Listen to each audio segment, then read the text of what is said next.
Cher Seigneur, nous te disons merci ce matin pour le privilège que tu nous donnes de te connaître, de pouvoir invoquer ton nom, de pouvoir faire pousser devant toi des cris de joie, comme ta parole nous invite à le faire. Père Saint, nous sommes devant toi en action de grâce, nous sommes devant toi en gratitude, de ce que tu t'es montré bienveillant envers nous. Tu t'es montré bon envers nous, bon, compatissant, miséricordieux. Là où, papa, tu devrais nous juger, tu devrais te mettre en colère contre nous, Seigneur, car nous avons été incrédules des fois, désobéissants des fois, Seigneur. Mais tu nous as toujours fait grâce, grâce de ta présence, grâce de ta parole, grâce de tes dons, grâce de tes bienfaits. Nous te sommes reconnaissants. Ce matin, nous portons devant toi tous ceux-là, papa, qui auraient bien aimé être ici avec nous, mais qui sont bloqués à la maison par un problème quelconque, par une difficulté. Nous te prions, Père, d'aller les rencontrer et leur dire la paix avec vous. Papa, nous te prions, Père, de toucher les cœurs alors que ta parole va être proclamée. Fais que, papa, une bonne place soit faite afin que ta parole puisse être proclamée et des cœurs puissent être touchés et bénis et édifiés à salut. Au nom de Jésus-Christ, nous avons prié. Amen et Amen. Merci. Rassoyez-vous juste quelques secondes pour prendre mes lunettes. Ce matin, nous allons prêcher sur un passage que vous connaissez déjà. Nous allons dans Actes chapitre 2 et nous allons lire les versets 41 à 47. Actes chapitre 2, les versets 41 à 47. Vous y êtes?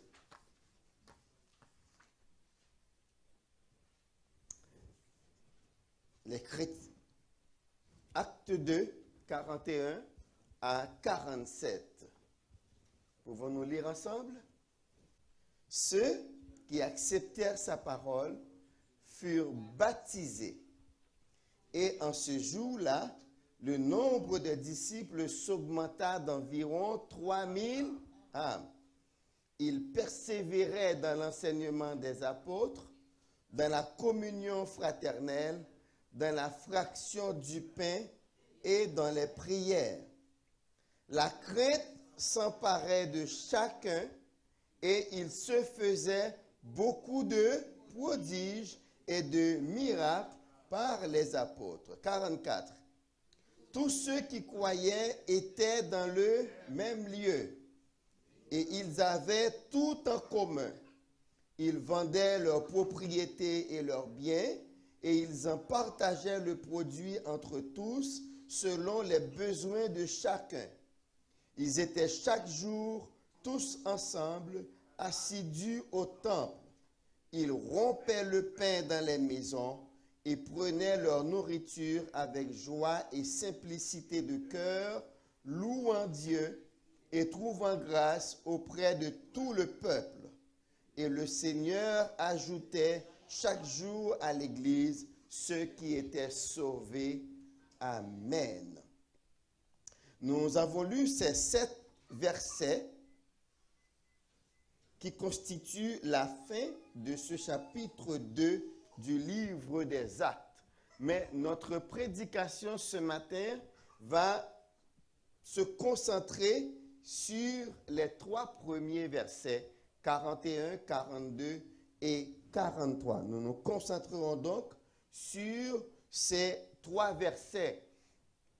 Et ces 7 versets nous donnent le résultat de la prédication de l'apôtre Pierre.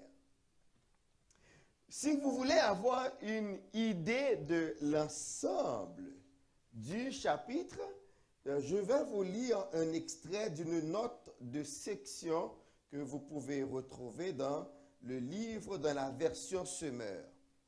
Nous voyons ici l'œuvre de l'Esprit opère un tri en Israël. C'est ce qui est dit ici, parce que verset 41 dit « Ceux qui acceptèrent sa parole ». ce n'était pas tous. Mais parmi la grande foule des pèlerins qui se réunissaient pour la Pentecôte à Jérusalem, suite au message de l'apôtre Paul, certains ont accepté. Donc l'œuvre de l'Esprit opère un tri en Israël. Seuls ceux qui croient que Jésus est le Messie et le Seigneur, que Dieu a ressuscité, ont part à l'Esprit. Ce tri en Israël, cependant, laisse entrevoir l'ouverture aux hommes du monde entier, car l'Esprit descend sur les disciples sous la forme de langues enflammées et leur fait parler les langues des nations non juives.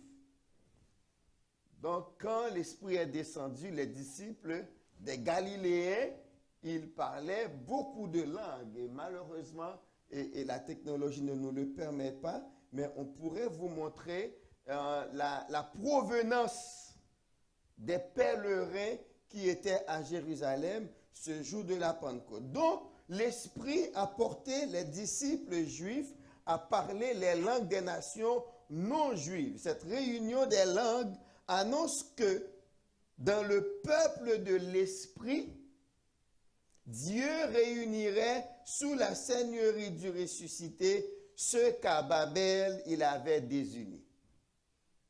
La vie de la première église, en effet, est un témoignage concret de cela. Ça nous donne un peu une idée de ce qui s'est passé.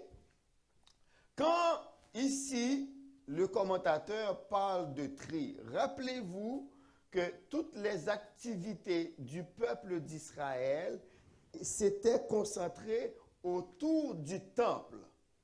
Hein? Tout se faisait dans le temple. Donc, il faut toujours se rappeler cela. Avant l'Église, tout se faisait dans le temple. Rappelez-vous la conversation de Jésus et de la femme samaritaine. Vous dites, c'est à Jérusalem qu'il faut adorer et nous adorons sur cette montagne. Qui dit vrai? Et Jésus va dire, l'heure vient et elle est déjà venue où les adorateurs adoreront le Père en esprit et en vérité. Ce ne sera ni à Jérusalem, ni sur la montagne, mais c'est en esprit et en vérité. La Pentecôte va nous le montrer.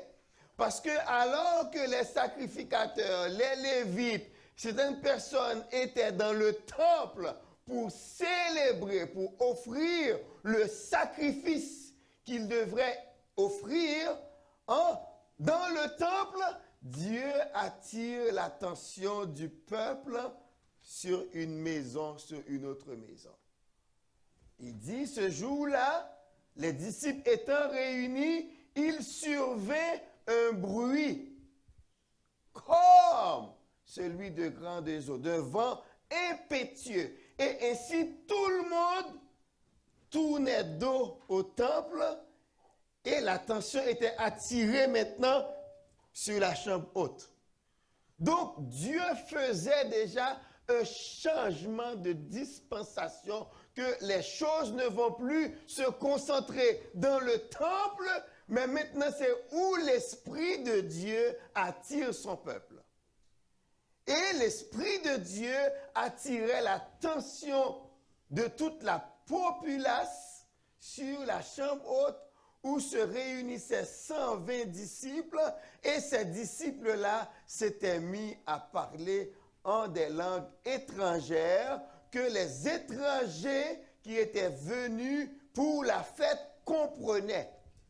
De telle sorte qu'ils disaient, mais ne sont pas-ils tous Galiléens? Ils ne sont même pas Judéens. Parce qu'ils étaient dans la Judée, à Jérusalem, la partie sud du pays d'Israël. C'était là où se trouvait Jérusalem. Mais eux, ils venaient du nord, de la Galilée. Mais cependant, l'Esprit leur donnait de parler, comme il est dit ici, la langue des nations. Ainsi, ce que à Babel, Dieu avait dispersé, il les a réunis ici à la Pentecôte. Maintenant, comme je vous disais, il est question au verset 41, ceux qui acceptèrent. Tous n'avaient pas accepté la parole de Pierre. Et quand on parle d'accepter, ça veut dire recevoir. Donc, ceux qui recevaient la parole de Pierre, ceux qui prenaient volontiers cette parole, ceux qui donnaient leur accord, tous n'ont pas fait ça. Mais parmi la foule, 3000 avaient accepté. Mais quand on dit qu'ils ont accepté, c'est quoi? Parce que le verset dit, ceux qui acceptèrent sa parole. Rappelez-vous qu'on est en train de parler à des Juifs. Ce sont tous des Juifs. Des Juifs disséminés à Rome, Cappadoce, on a vu ça à Cyrène, à beaucoup de pays, Pâques, etc. Mais qu'est-ce que Pierre, quelle parole de Pierre ils avaient accepté? Allons dans versets 32 à 36. Voici ce que Pierre leur disait, un extrait. C'est ce Jésus que Dieu a ressuscité. Donc, ceux-là, les 3000, ont accepté d'abord que Jésus fut ressuscité. En chair. Nous en sommes tous témoins. Verset 33. Élevé par la droite de Dieu, il a reçu du Père le Saint-Esprit qui avait été promis et il l'a répandu. Donc, ceux-là ont accepté que Jésus est le Messie.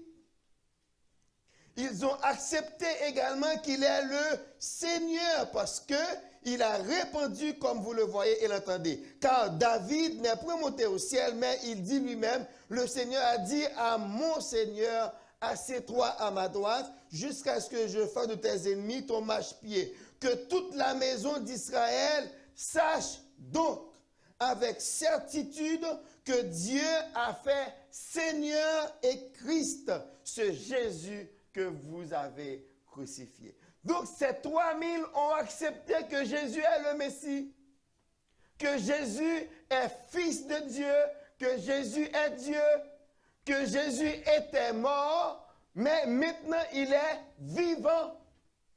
Ce sont ceux-là qui ont accepté cette parole de la part de Pierre. Mais aussi, ils ont accepté même l'accusation de Pierre que ce sont eux qui avaient crucifié Jésus.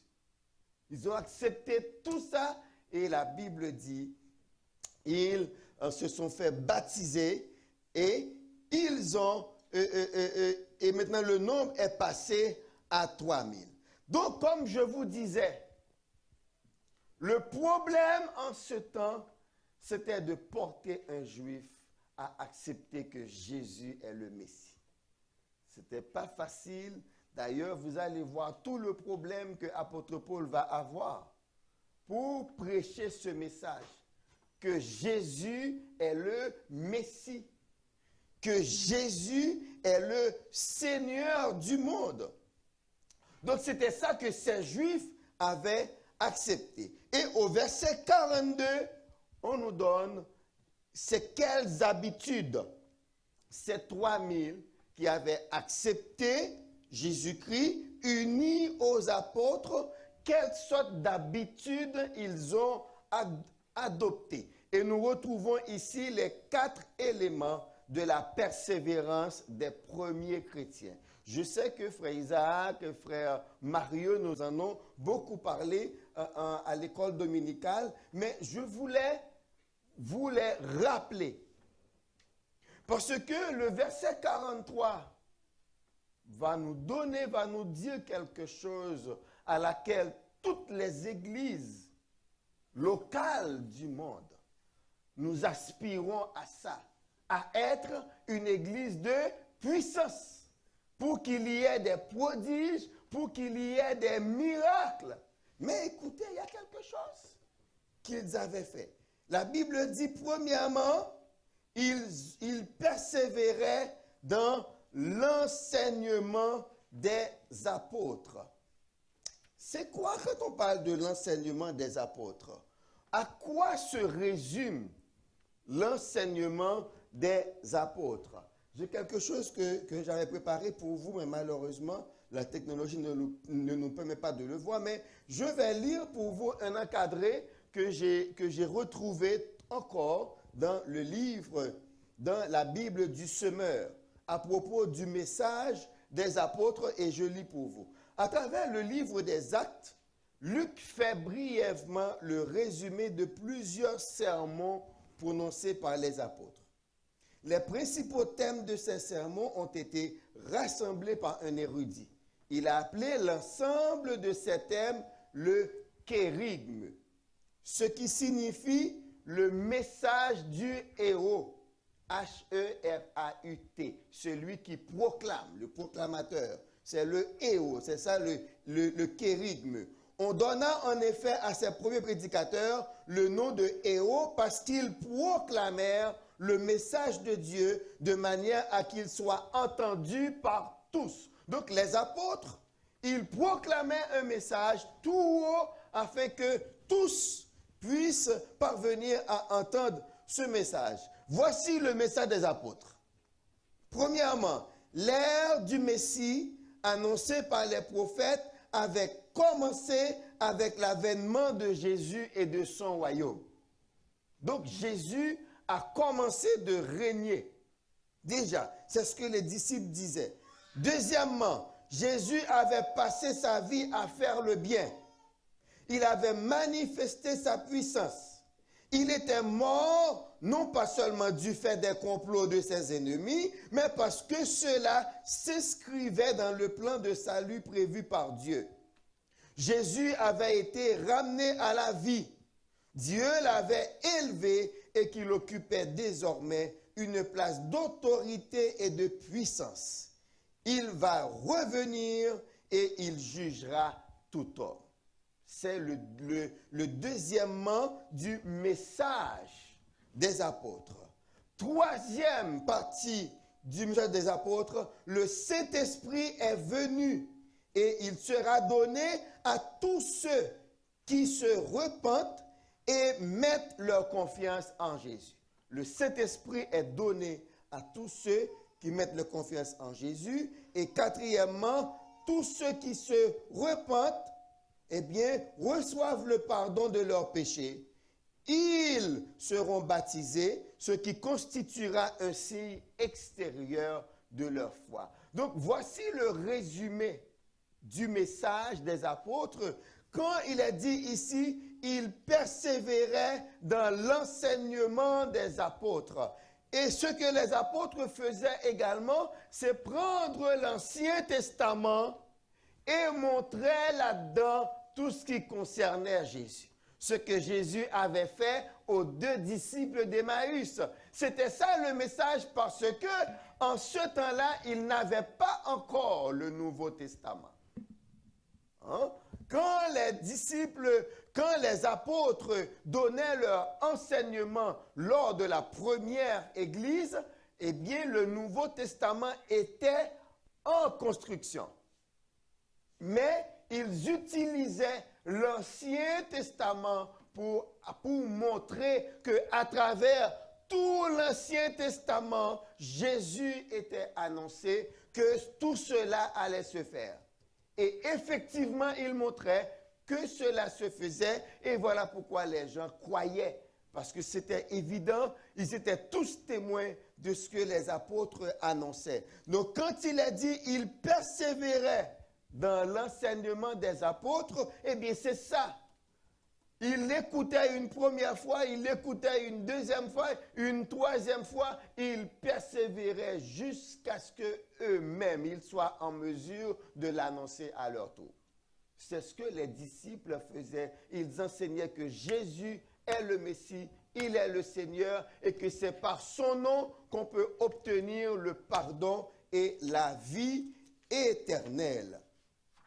Le deuxième élément de persévérance des premiers chrétiens, ils persévéraient dans la communion fraternelle. La communion fraternelle.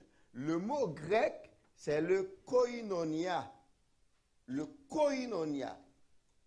J'ai fait une petite recherche et j'ai trouvé cela pour vous dans le dictionnaire biblique Westphal, qui dit comme le substantif koinonos, eh bien, dans un premier temps, koinonia, la communion a d'abord le sens d'associé, le sens de compagnon, le sens d'ami. Nous retrouvons dans Galates 2, verset 9, que les apôtres de Jérusalem donnaient à Paul et Barnabas la main d'association. C'est accepter quelqu'un comme associé. On est associé dans la même œuvre.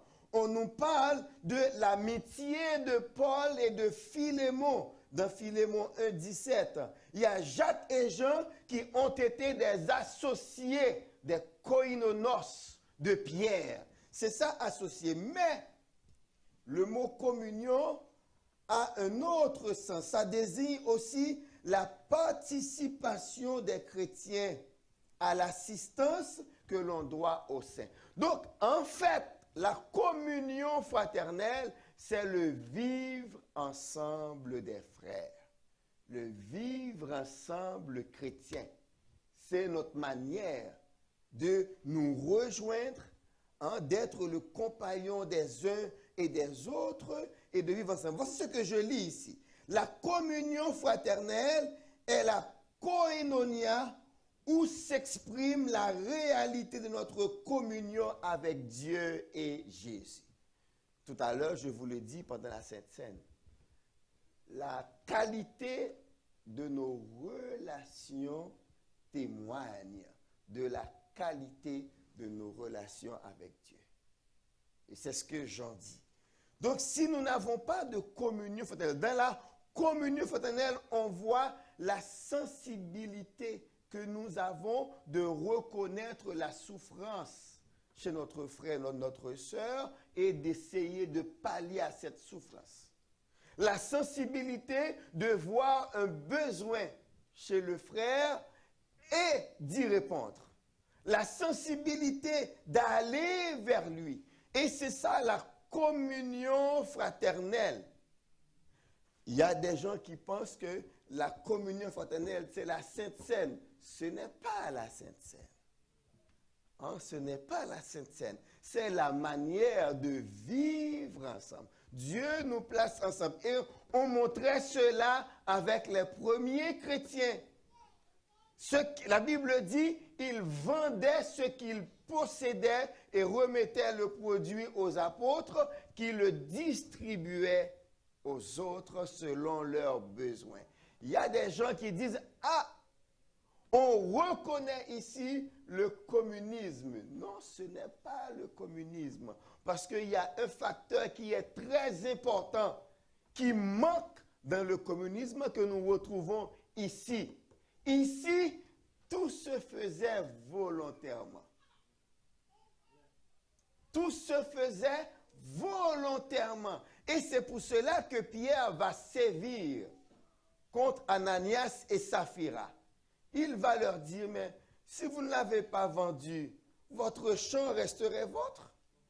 Et même après l'avoir vendu, tout le montant était à vous.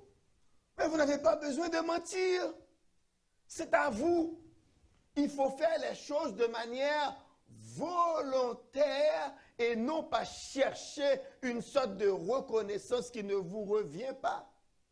C'est pour cela que Ananias et Saphira ont subi le jugement du Saint-Esprit.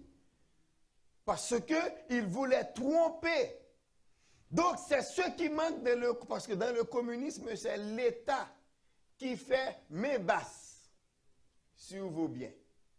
Et qui vous dit, vous n'avez pas droit d'avoir des choses personnelles, vous n'avez pas droit d'avoir une maison personnelle, tout doit appartenir à l'État. Mais ça va revenir. Je ne sais pas si vous avez déjà entendu ce slogan, vous n'avez rien, mais vous êtes plus heureux. C'est le message de celui qu'on reconnaît maintenant comme le président du monde, Klaus Schwab. C'est celui, je ne sais pas si vous avez déjà entendu parler de la conférence économique globale. Forum économique global.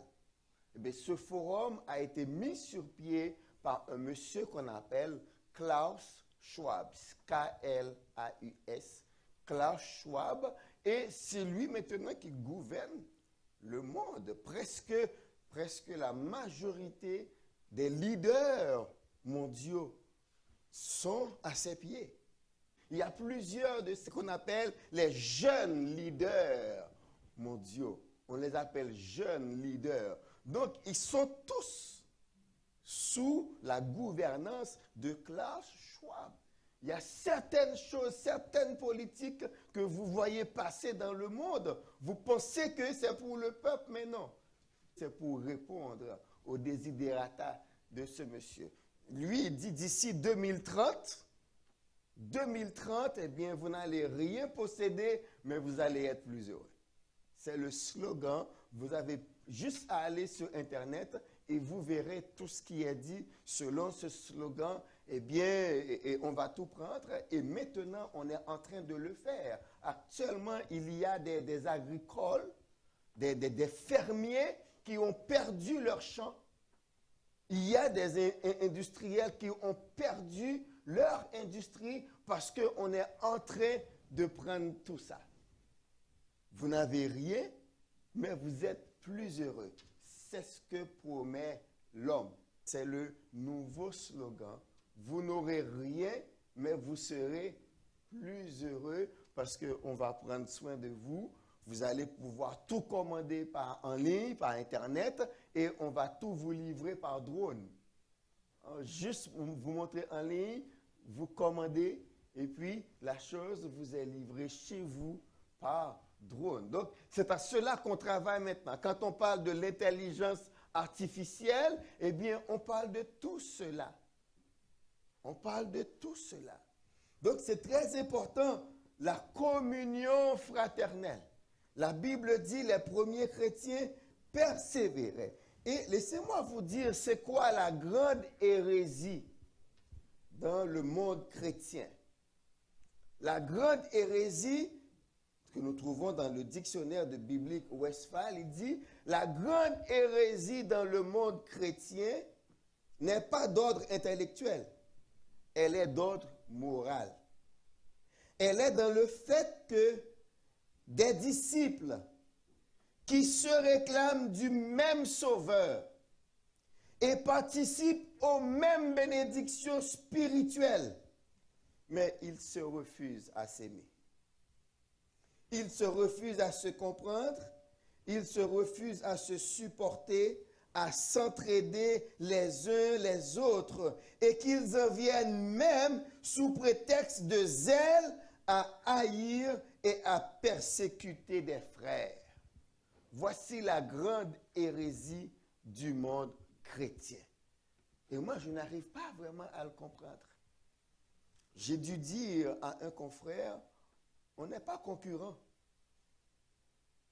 On n'est pas concurrents. J'ai dû lui dire, nous ne sommes pas concurrents. Nous servons le même Seigneur. Nous avons la même espérance. Nous sommes là pour les mêmes bénédictions. Et nous disons que nous travaillons pour le même ciel.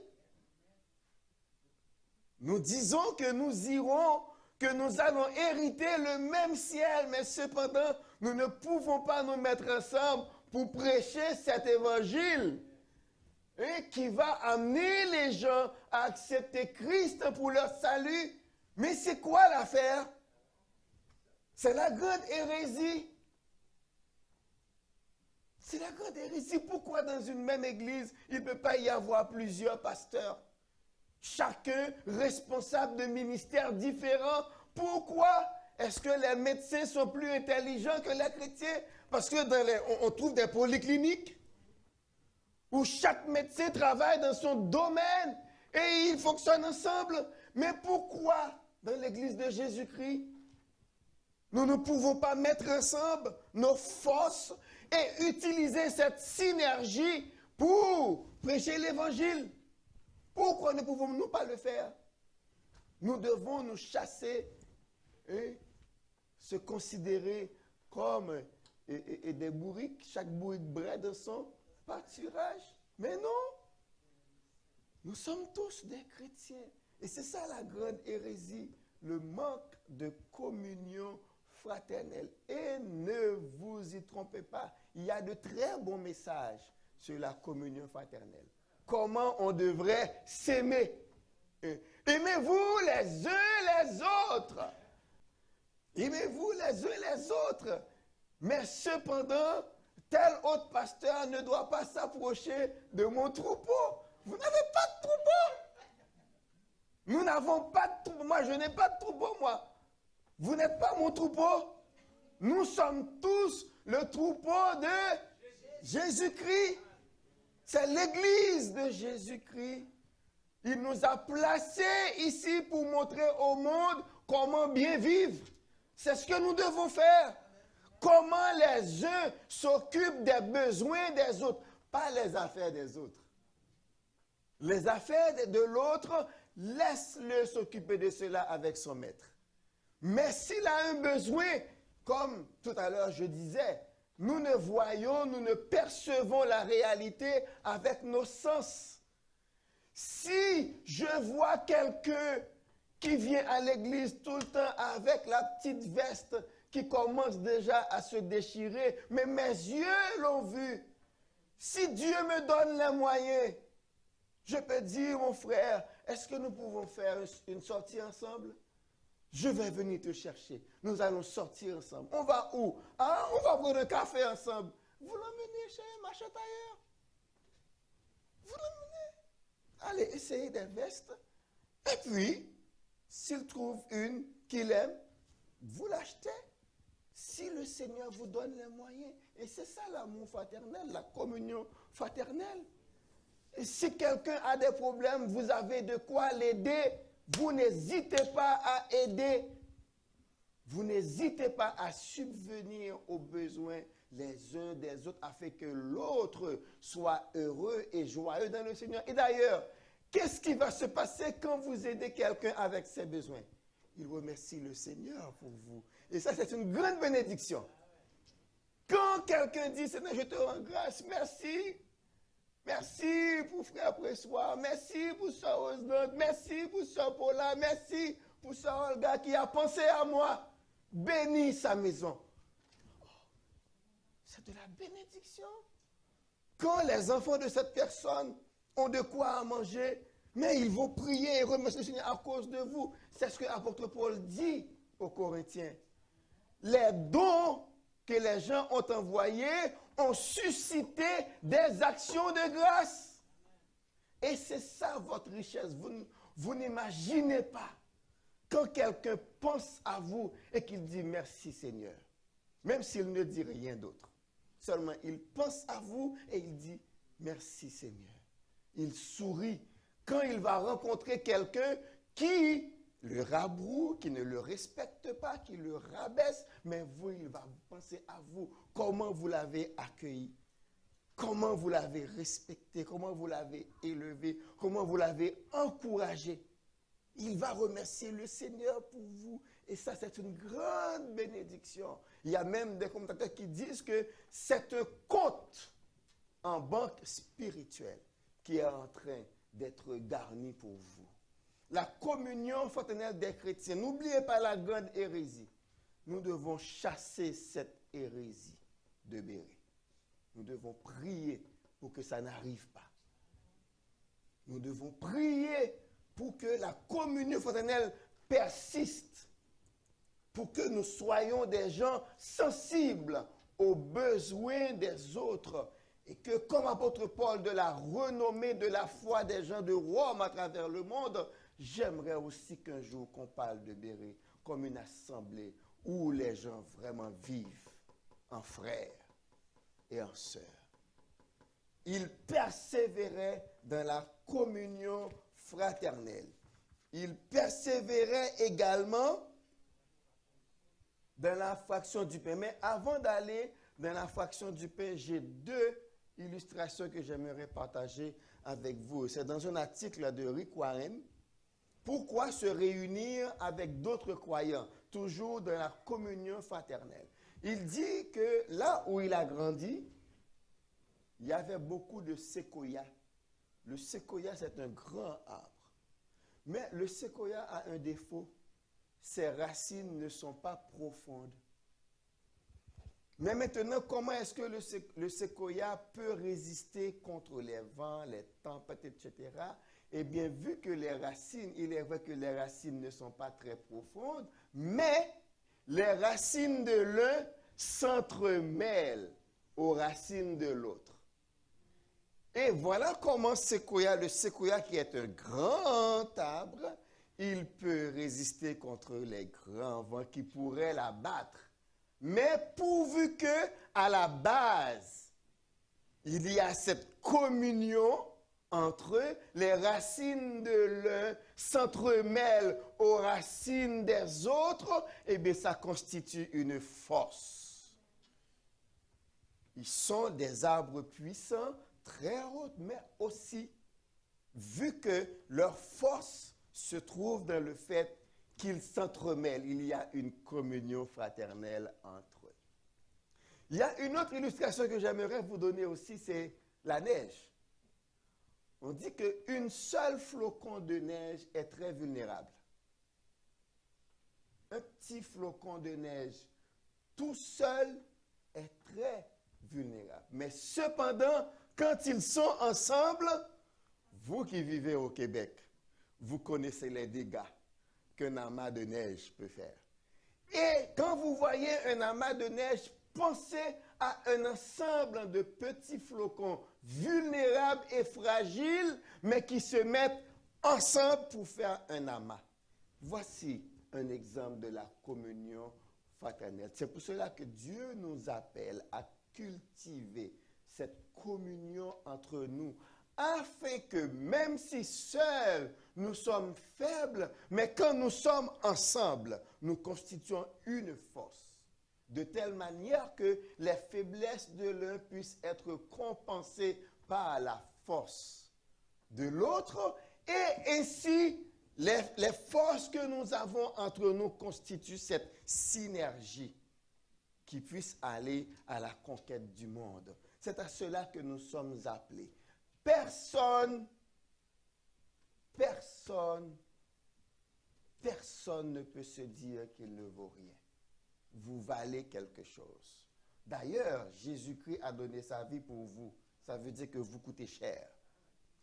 Vous valez très cher. Donc voilà pourquoi, quand nous nous mettons ensemble, nous formons une force vraiment que rien ne peut vaincre. Et Dieu l'avait dit dans Genèse 11.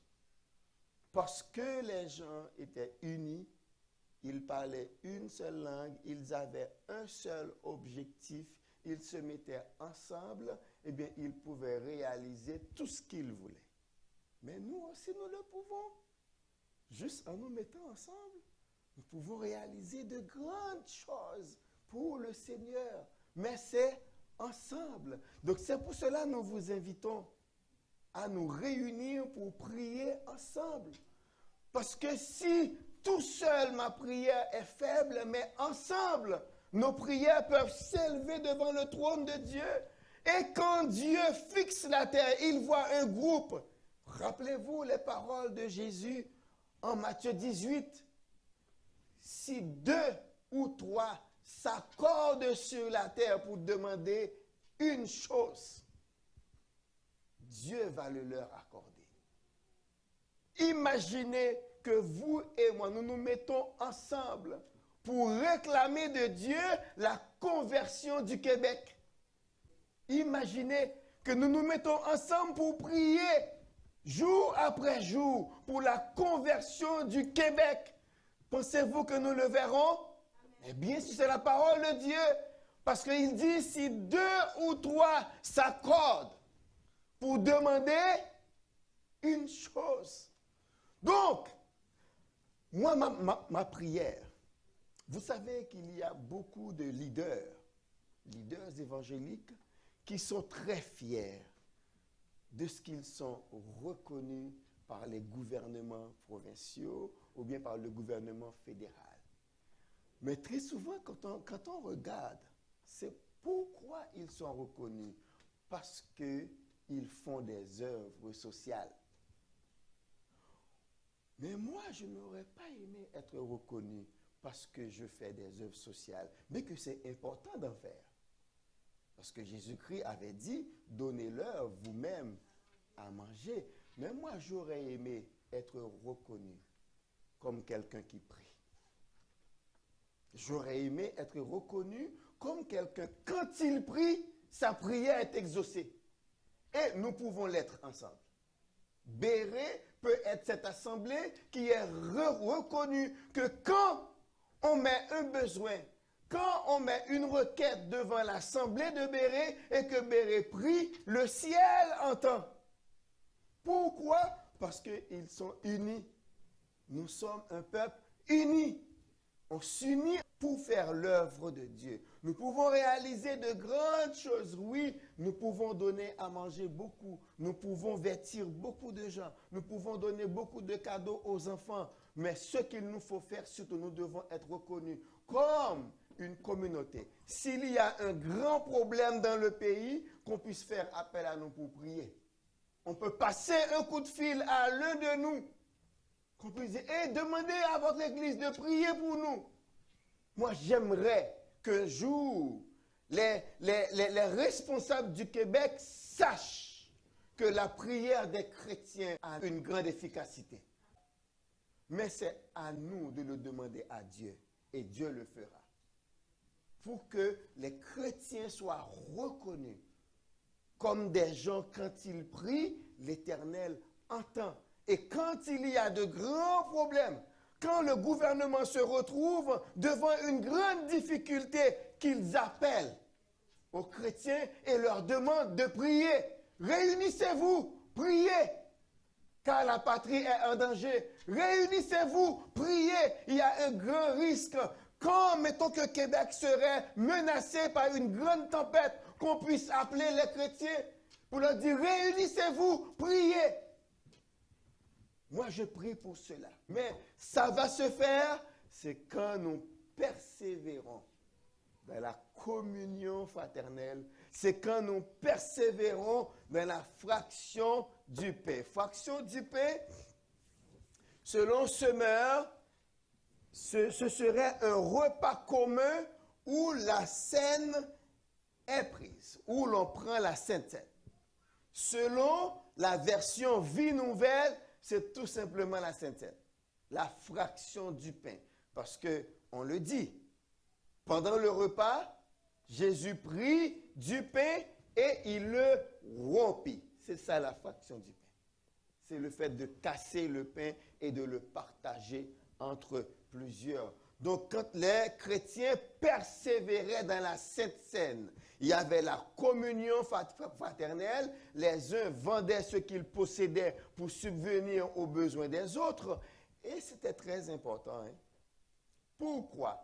Parce que ceux qui acceptaient la parole de Jésus-Christ étaient chassés des synagogues. Rappelez-vous le refus des parents de l'aveugle-né en Jean chapitre 9. Quand on voulait questionner concernant la guérison de l'aveugle-né, les parents avaient dit, demande-lui, il a de l'âge, il parlera. Et Jean de dire, il parlait ainsi parce qu'on disait, quiconque reconnaissait la divinité de Jésus allait être chassé de la synagogue. Or, être chassé de la synagogue avait des répercussions économiques et sociales sur les gens. Parce que vous êtes coupé de toute aide. Parce que les aides sociales venaient de la synagogue. C'est si vous faites partie de la synagogue, vous aviez accès à l'aide sociale que les Juifs distribuaient entre eux. Mais quand vous y êtes chassé, vous n'avez plus rien. Donc voilà pourquoi que l'apôtre Paul va faire une collecte parmi les païens, les non-juifs, pour apporter aux chrétiens de Jérusalem, parce que eux aussi, ils étaient chassés du temple et des synagogues. Donc, il n'avait plus rien. Il fallait, et c'est pour cela que l'apôtre Paul avait utilisé cet argument, si vous n'avez pas à leur bien spirituel, c'est de bonne guerre que vous partagiez avec eux, vos biens matériels. Le dernier élément de persévérance, c'est dans les prières. C'est très important parce que vous vous rappelez dans Matthieu 17, les disciples ne pouvaient pas chasser un démon. Et Jésus-Christ leur avait dit cette sorte de démon peut être chassé par la prière et par le jeûne. On peut comprendre que les disciples n'avaient pas oublié cet épisode. Donc c'est pour cela qu'ils persévéraient dans la prière avec la communauté. Ça veut dire aussi, il y a un mais dans les versets. Si vous allez dans Matthieu 17, 19 à 21, verset 20, Jésus-Christ leur dit, c'est à cause de votre incrédulité. Parce que je vous le dis, si vous aviez de la foi comme un grain de sénévré, vous diriez à cette montagne, transporte-toi d'ici là, et elle se transporterait. Rien ne vous serait impossible avec la foi. Mais le verset 21 amène quelque chose. Il y a un mais. Ce mais veut dire que même si vous aviez toute la foi nécessaire, vous n'auriez pas pu chasser ce démon. Parce que vous n'avez pas prié, parce que vous n'avez pas jeûné. C'est ce que le mais veut dire. Mais cette sorte de démon ne sort que par la prière et par le jeûne. Ça nous montre l'importance de la prière. Voilà pourquoi, chers bien-aimés, nous avons des temps de prière à l'église Béret et nous vous invitons à collaborer. Collaborer le mardi à la prière, backup pour l'évangélisation. Collaborer le vendredi à l'intercession. Venez dans les temps de jeûne et de prière que nous avons au moins une fois par mois. Et moi, je prie que le Seigneur nous amène ici un jeûne hebdomadaire. Je prie pour que le Seigneur suscite quelqu'un. Voilà, parce que moi, je ne peux pas le faire pour le moment avec tout ce que j'ai. Mais je prie pour que le Seigneur mette dans le cœur de quelqu'un d'être disponible pour venir ici un jour pendant la semaine et prier en invitant les autres à le rejoindre parce que la prière est plus qu'essentielle. La prière est vitale pour l'Église. Ce sont là les 4 éléments de persévérance. Mais ces éléments nous sont aussi accessibles. Persévérer dans l'enseignement, ça veut dire aussi être présent dans les études bibliques, pas seulement dans une petite réunion de 3 heures le dimanche matin, même maintenant c'est 2 heures, 11 heures, 1 heure.